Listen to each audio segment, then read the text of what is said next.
Want to make movies? Hey there, aspiring filmmakers. You're the new Hollywood generation. My name is Orlando Dilbert. This is Hollywood Unapologetic. I first wrote about success in filmmaking and life when I was writing Pollyanna's Tear-Soaked Battlefields of Hollywood, a survival guide against the cynicism and the hypocritical. Today I wanted to speak about how the coronavirus, also known as COVID-19, is already impacting the entertainment industry. The number of those infected by the coronavirus continues to spread. As of this episode, China has over 69,000 people infected, with 1,770 people killed. With no surprise, the Chinese film industry is at a standstill, and the outbreak increased right before the Chinese New Year, a very lucrative time for the country. Around the world, people are being fearful of public places and live entertainment venues. The closing of theme parks and resorts like Hong Kong Disneyland and Shanghai Disneyland in January of 2020 are early examples in the hopes to keep families safe. Tokyo Disneyland Resort and Tokyo Disneyland, as well as Tokyo Disney Sea Parks locations, scheduled to close from Saturday, February 29th to Sunday, March 15th. Universal Studios Japan announced a temporary closure of the park on those days as well. All of the parks mentioned may stay closed as the situation changes. Movie theaters in China have already been closed for a month, and that has been a fast-growing market in recent years. Depending on how long the theaters are closed can easily mean losses of hundreds of millions of dollars this quarter alone for the studios and theater chains and lost ticket sales. Some analysts are expecting to see losses in the billions. The Chinese marketplace makes up for one of the largest percentages of Hollywood's international box office revenue. I know the Chinese promotional tour red carpet screening in Beijing for the next James Bond film, No Time to Die, starring Daniel Craig and Rami Malek, was canceled. There is a possibility theaters may reopen in time for the scheduled mid-April release. On April 2nd, No Time to Die will be released in certain international territories. When Spectre opened in late 2015, it had earned $83 million in the box office in China alone. It grossed $881 million worldwide. It's expected No Time to Die to earn at least that much in April.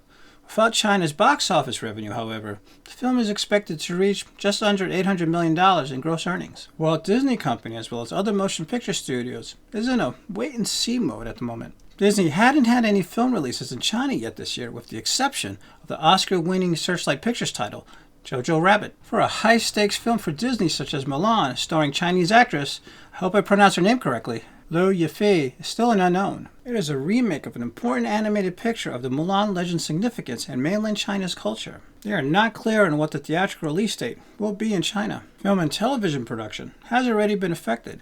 CBS's reality show, The Amazing Race, in its 33rd season, was temporarily suspended a few days ago after 3 episodes. That makes sense since the show has contestants hopping around the globe. Paramount Pictures quickly shut down a 3-week shoot scheduled in Venice, Italy for Mission Impossible 7, starring Tom Cruise. Paramount announced its altering production plan when local officials shut down public gatherings. There are at least 650 people infected by the virus as of this episode and 17 deaths. I should mention the production staff and everyone directly affected by the shutdowns of these productions, to the best of my knowledge, have not contracted the virus.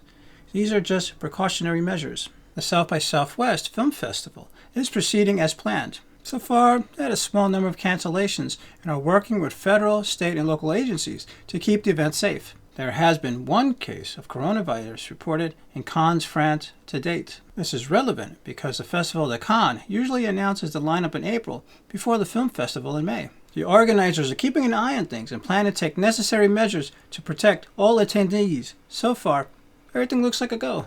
I do have to admit, I was reluctant to make an episode on the coronavirus initially.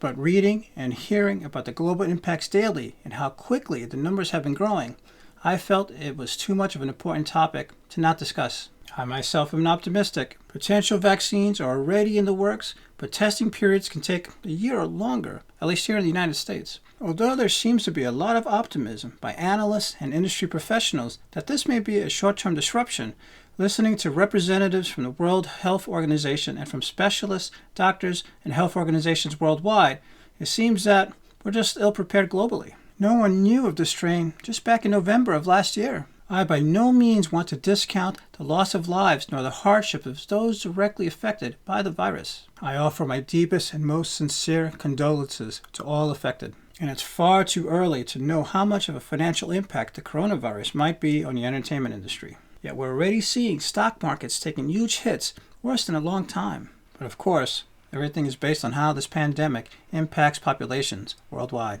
I can also see how this can turn into a long period of rebuilding for communities directly affected and for our industry. After 9/11, the networks and studios cut back budgets, canceled off successful shows, and the staff firings began. I've spoken about this in the writer's strike and other episodes. Let's be vigilant in keeping our loved ones and ourselves safe, and keep an eye out for other potential possibilities to keep our projects moving forward. Good luck. Be safe. If you're looking for filmmaking for beginners, Filmmaking 101, and for some filmmaking tips on how to want to be a filmmaker, make sure to click on the subscribe button. Click that bell so you don't miss anything. Looking for how-to filmmaking essentials? Be sure to check out the videos in the playlist. New to film production? Start here. Think of this channel as a film crash course, filmmaking crash course, and an introduction to filmmaking entrepreneurship to build the skills needed well beyond just how to succeed Hollywood and beyond whatever discussions other how-to film school, how-to indie filmmaking in general, how-to film industry channels just don't talk about. The whys you truly need to know to help you grow as a thought leader in life, the entertainment industry, and how it applies as part of the new Hollywood generation is in this video series and in the Pollyanna's Tear-Soaked Battlefields of Hollywood, a survival guide against the cynicism and the hypocritical series of books, links below. Remember, preparation is the key to you and your project's success. Ready?